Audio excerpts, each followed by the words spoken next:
Hey guys, welcome back. Mouse here again. So this time, let's talk about the new skill rune Piercing Thrust. I already got all of them at Legendary and finished testing them out. So in this video, I'm going to break down how they actually work. I'm going to show you the test results. I'm going to give you some insights on where they might fit into the meta and how they can potentially change the game. Now currently, there are 2 break skills here and 2 damage skills. But first, we'll start with the damage ones, especially water, because this one's been long awaited. And real quick, before we begin, just a quick reminder, the new season of the content creator program has already started. Previous supports were automatically cancelled, so if you forgot to extend support last season, feel free to resupport me here and stay tuned for all the upcoming codes. Thank you so much, really appreciate it. Now let's begin.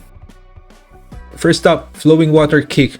When you use this skill, you activate the Flowing Water buff, which gives 90% damage and plus 22% water damage per hit, and both of these stack up to 3 times. Now the first thing I tested was whether these buffs have diminishing returns with skill type percent like the bonus from Infamy set. So I equipped Boss Slayer for test, which gives plus 29% skill type bonus, but in this case I only saw an 11.5% increase in damage output. So yeah, massive diminishing returns confirmed. Now testing the multiplier separately was kind of tricky, especially the elemental one, because the skill scales progressively per stack and the damage is not evenly split per hit. So instead, I just did a straight up comparison against Mythic Water Mutilate, which has almost 6,000% multiplier. It dealt 544k damage, but with Legendary Flowing Water Kick, 1.2 million. So that's already 127% stronger, and even with elemental buffs or debuff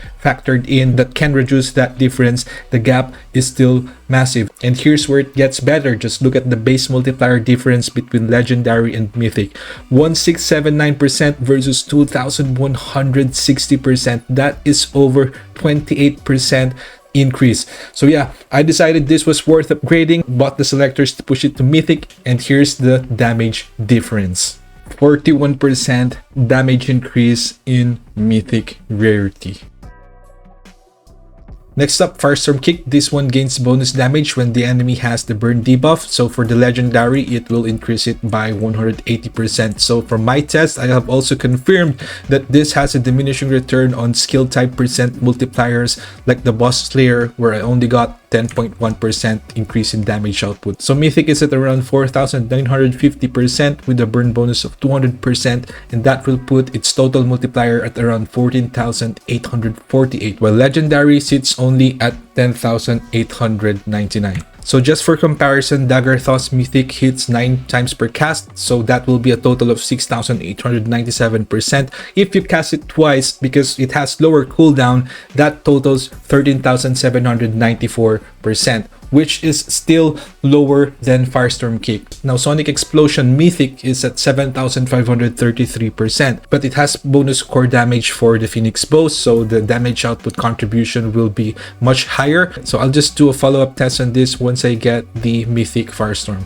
Also, one thing that I want to point out is that we can use Firestorm Kick during the high fevers plus 70% fire damage buff, and this way we can guarantee that the nuke will hit while the buff is active. Whereas for Dagger Toss, we're not able to use 2 skill casts within the high fever duration. So this way, there is a possibility that this could push Firestorm Kick even further, but I'll confirm that once I do more testing, because I don't know yet how the high fever works. Currently, it's still bugged and it's still not working.